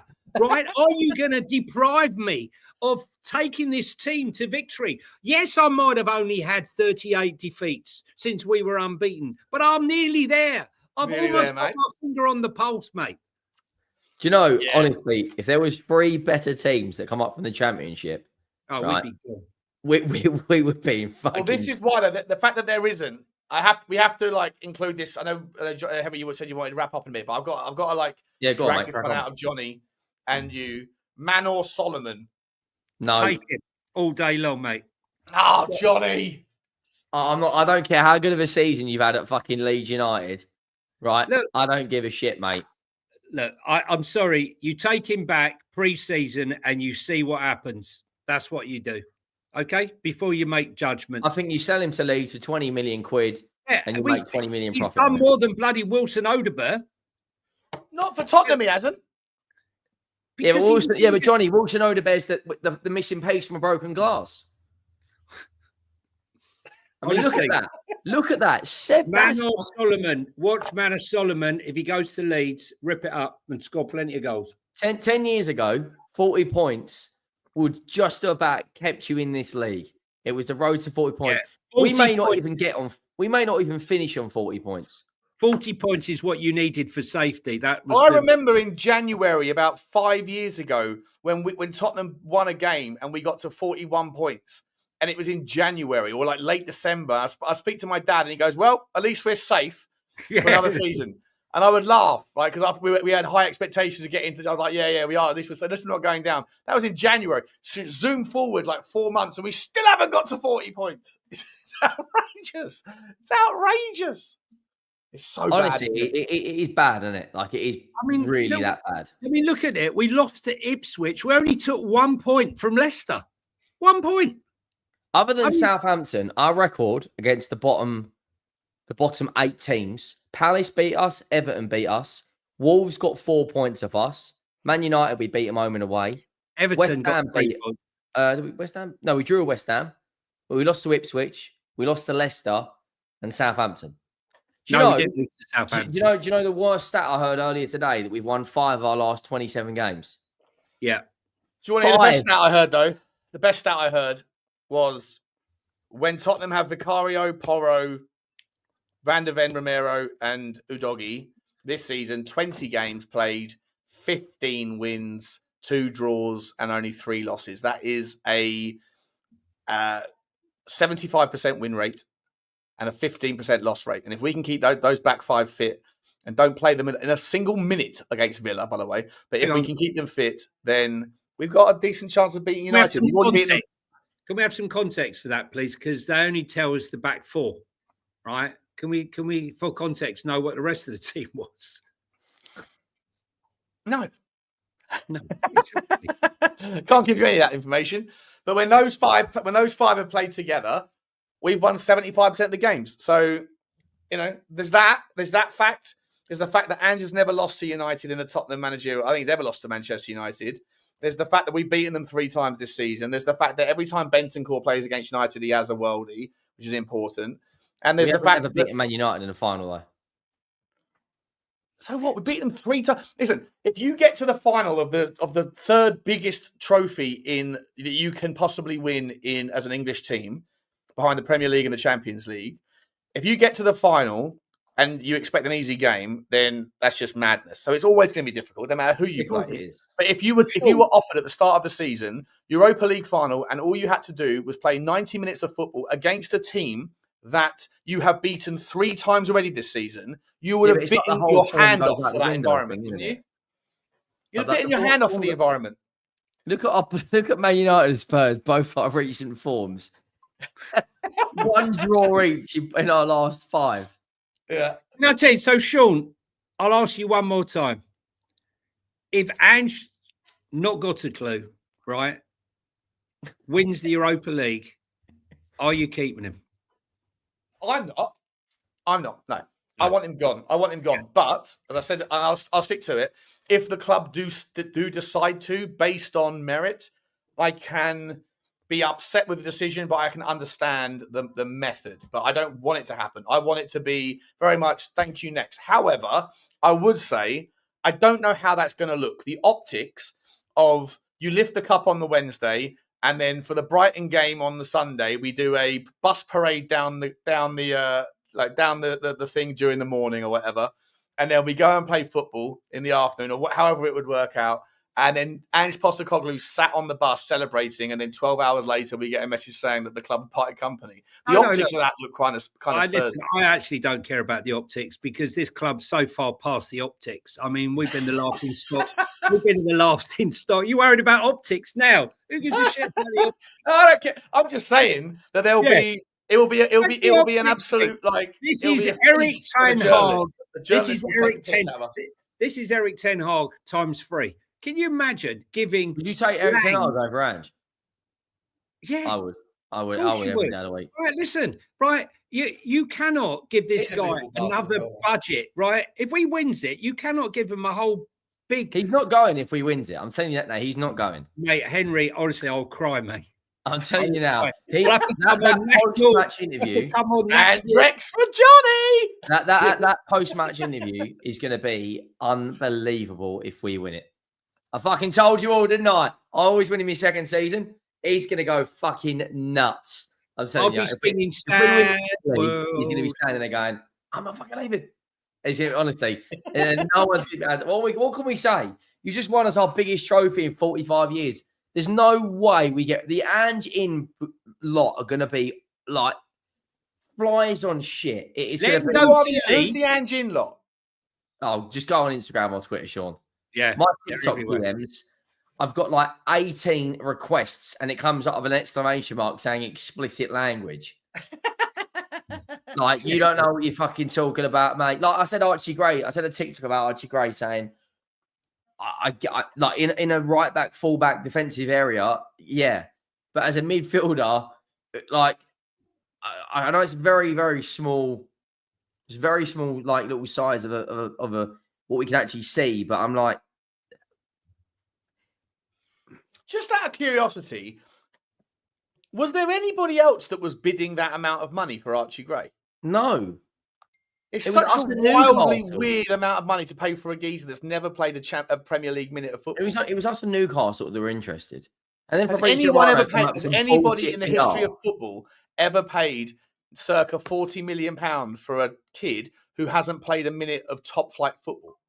Are you West saying Ham bought Bowen for quite a amount? I know, quite yeah, but that was he was 15 million quid they paid for Bowen. I know. 15's fine. But has anyone paid £40 million for a geezer who's 18 years old and hasn't kicked a minute of Premier League football? Or Villa played about 30 mil for Watkins. Yeah, but he was playing brilliant for him. We wouldn't pay the money. We looked at it, but we wouldn't play. Listen, Johan Flange, right? Apart from his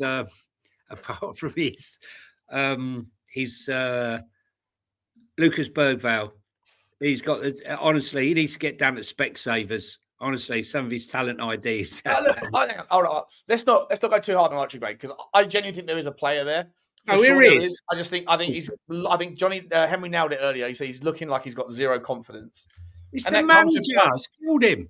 Yeah. But I think the question mark around is he an actual 6? I think it's reasonable because I think we looked at that stats last time, Johnny, right? He played most of his minutes last year at right back. Honestly, go and have a look. He's been good at fullback. Yeah, but listen, Henry, go and look at not this season's, last season's FA Cup, was it Carling Cup game where Leeds played Chelsea. Yeah. He'd been playing right back all season. They threw him in as a 6 and he was man of the match. He was absolutely unbelievable because it's about confidence. It's about the managers instilling confidence. If your manager is not even taking training and you don't hardly speak to you, remember, Ange distances himself, right? He doesn't want close relationships with the players. He'll come and talk to you when necessary, right? It's not how I like it. It's not. I don't see him earlier sitting down with Porro. They put a picture up and sitting down with Porro and Bentancur watching basically the backups train. And I'm like, what are we doing here? Like, fucking, why are we watching the rest of the team train while you three have a Kit Kat? I mean, honestly, the whole thing, that how strange that there just happened to be a camera in the dressing room for the Bodo Glint. Guys, you were fucking amazing, mate. Right? Okay, I'm proud. Porro comes in. Yeah. All right, son. Yeah. Shh. Be quiet, son. Be quiet. No, but my point is, where were the cameras when it was all going Pete Tong? Where were the cameras? No cameras then. It's like what? Okay, look, Ange, if we win this today, right? We win this today and we're quite confident we're going to win. We're going to whack the camera in there. What we want you to do is do one of them top speeches that you did like in Australia. Like say some nice things. That's what it looked like to me. You know? And then you got people going, oh, I've fallen in love with Ange again because we've just beaten League One Bodo Glint. Who's Batman's butler? I can't in a Dark Knight. I can't remember what his name is. Oh, fuck me. What is his name? He's a fantastic actor and all. Yeah, Michael Caine. Michael Caine. What's the quote he says about? I've got to find just said it now. to blow the bloody doors off. That one? No, not that one. Which one? It's when he goes. You can either. My name's Michael Caine. He's saying along the lines of like, you can live long enough to be the villain or whatever. What is the quote? You talking about from The Dark Knight? Yeah, that's what I'm saying. Yeah. You either die a hero or live long enough to see yourself become the villain. That's it. That's what Ange is fucking doing at Tottenham. He's living long enough. Like, even if he wins the Europa League, the majority of our fan base are going to fucking strongly dislike him. You know? Yeah. I prefer the phrase, every saint has a past, every sinner has a future. Alfred, that's his name. Alfred. Okay, you guys said it about 800 times in this chat. Alfred. One last question before we wrap up. What's the forward line going to be like, do you think, for Villa and Brighton? Surely Solanke's rested. Brighton, I don't care. I mean, the Brighton lineup should be the full team. Whoever's made it out alive. It might be worth £3 million, that 3 points, won't it, Johnny? Yeah, 3 million we done on the weekend. 3 million. Daniel's probably spat out his popcorn. Yeah. Hang on, say that again. We did what? Sorry, 3 million. £3 million by finishing. By going, if we finish 17th versus every position that you finish is worth £3.1 million in merit points, merit money. I think we done £37 million compared to where we finished last season. But if we win the Europa League, we'll get majority of that back, won't we? No, we don't. We're short. It's only about 20 odd million for winning the Europa League. Yeah. But the cash comes from the Champions League, obviously. Yeah, but I was told we made 1.2 million on food and beverages at the boxing. So let's get our priorities straight. We're going to make a lot of money on the final day. Right? They open up the stadium. They're going to charge 20 quid. Oh, we were talking about that, weren't we? We were talking about it in Norway. Daniel Levy will be all over that, and it'll charge probably 10 quid or whatever. I don't know how much it is. It'll be 20 quid. 20 quid that you'll be able to drink alcohol in the stadium, which means it'll be like about £1 million off that. Yeah, cut the million easy. Yeah, because you won't need as much police. Because there's not the players to be protected. There's not the away fans to concern themselves with. It's something else, isn't it? As a wheeler dealer, he is something else, isn't he?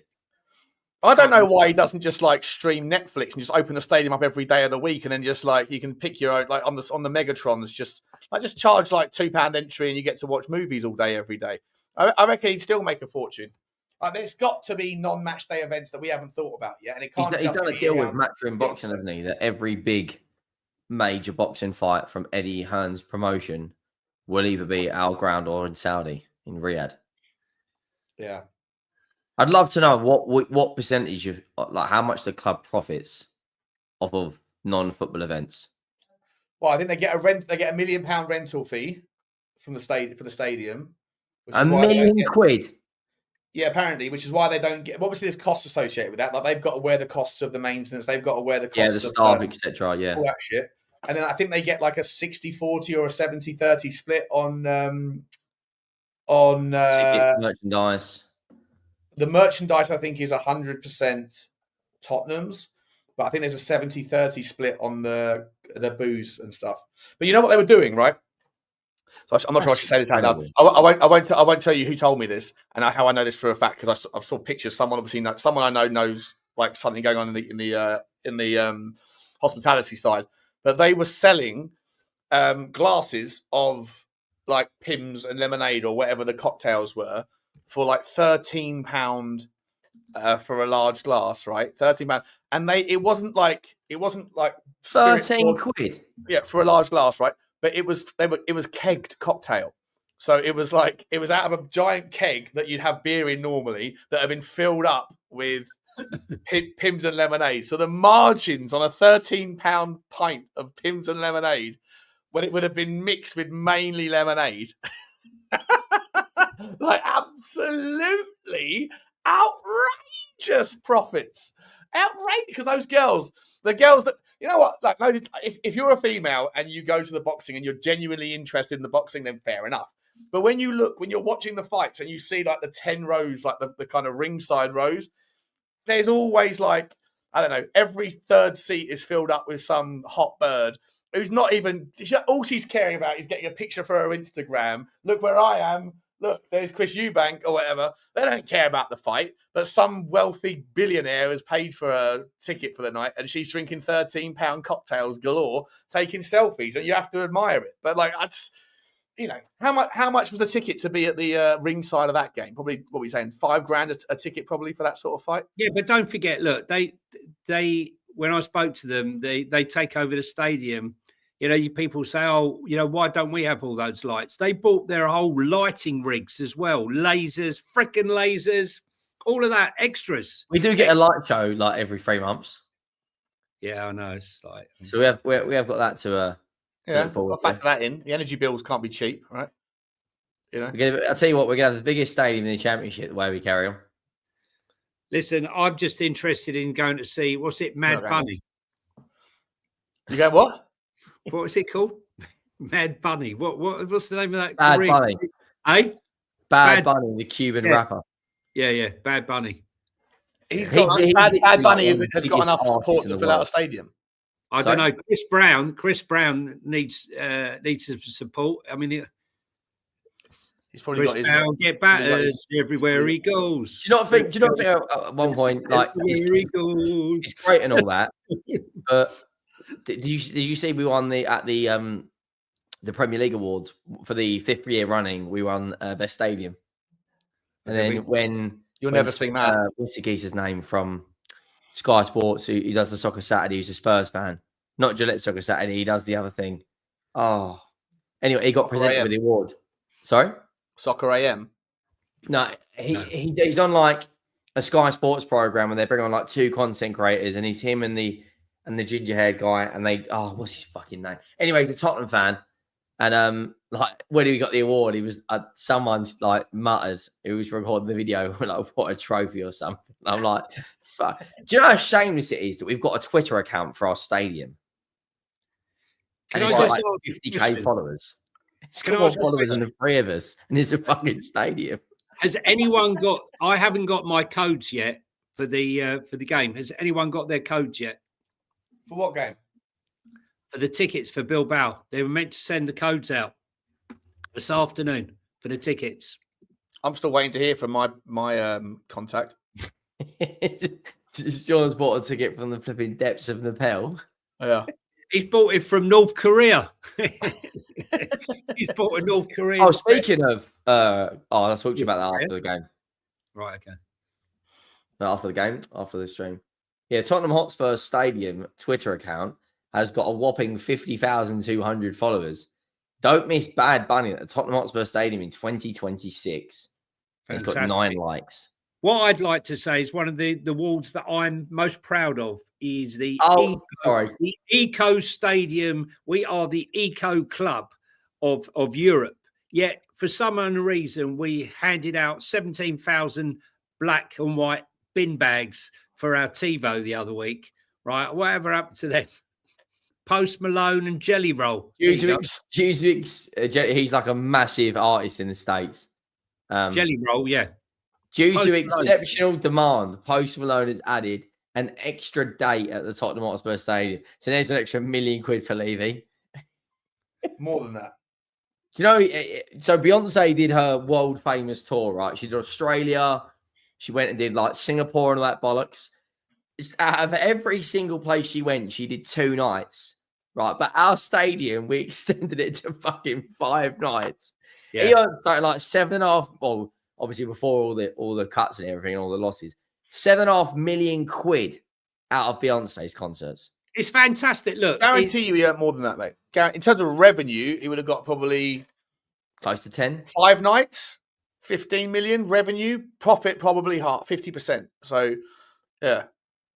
Yeah. Listen, he did very well. We should be celebrating that, mate. Like I say, people that hate anyway, I get it. But like at the same time, he is the only chairman that diversifies. There's no other chairman in world football that gets 20% of our revenue from fans that are nothing to do with the football club, that like rugby or NFL or fucking. Yeah, but our stadium is more famous. Like the biggest stars we've had in the stadium are fucking Jelly Roll. Yeah. Who's the biggest name to ever played at Tottenham Hotspur Stadium? Beyonce.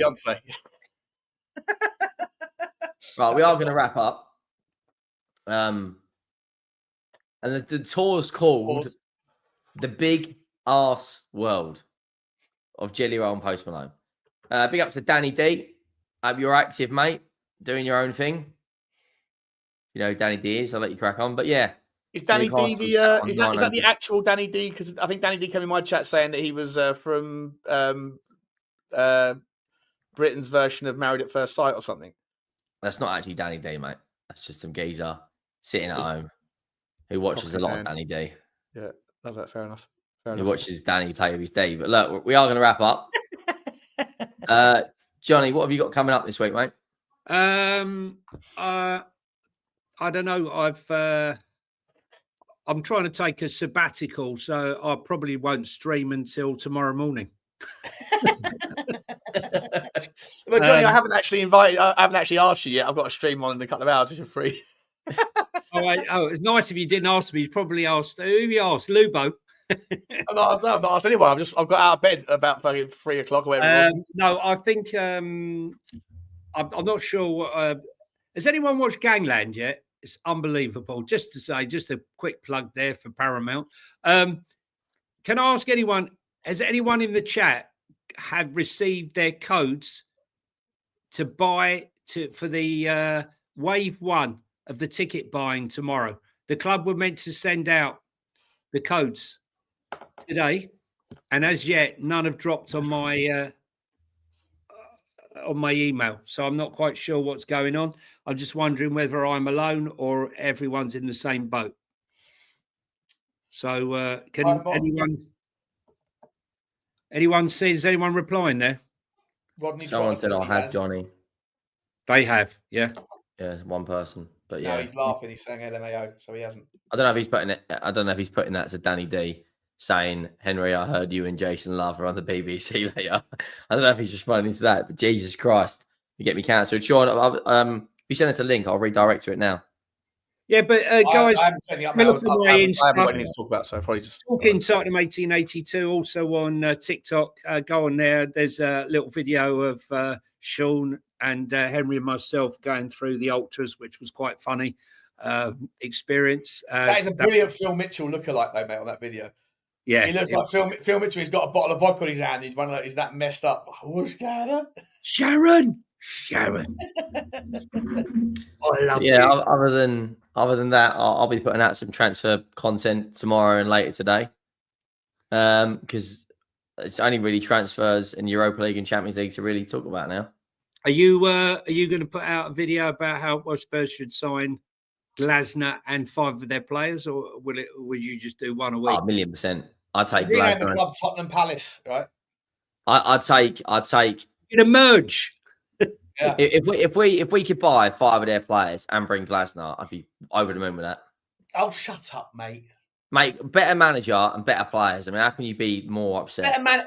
Listen, Muniz is not as good as Porro. With if Oliver Glasner, if you swapped the 2 managers over.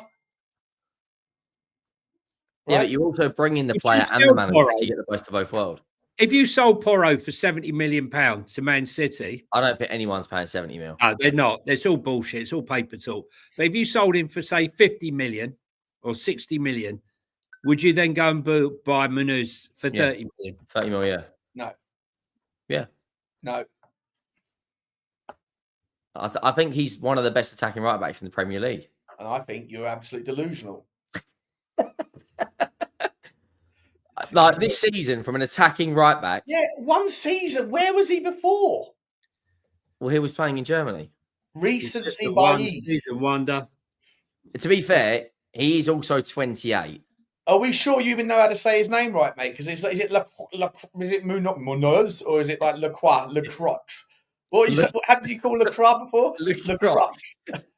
No, it's the crowd. Yeah. The Before you crowd. start waxing lyric about these players, learn their bloody names, Henry. Okay, it's a bit of Colombian, so he can bring over. I'm going to get myself cancelled. Right. I'll see you all. Bags and the brasses. Right, we'll see you all soon. We're out of here.